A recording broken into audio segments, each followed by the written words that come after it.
ఇది రామ భక్త హనుమయ్య సన్నిధి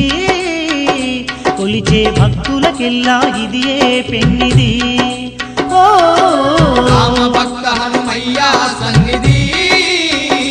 కొలిచే భక్తులకెల్లా ఇదియే పెన్నిది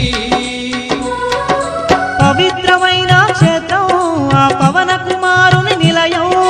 పవిత్రమైన క్షేత్రం ఆ పవన కుమారుని నిలయం అవనిలో పుణ్యధామం శ్రీ ఆంజనేయుని ఆలయం అవనిలో పుణ్యధామం శ్రీ ఆంజనేయుని ఆలయం ఇది దీన జనులను ఆదరించే క్షేత్రం దివ్య సుందరుడైన మారుతి మందిరం ఓ రామ భక్త హనుమయ్య సన్నిధి కొలిచే భక్తులకెల్లా ఇదియే పెన్నిది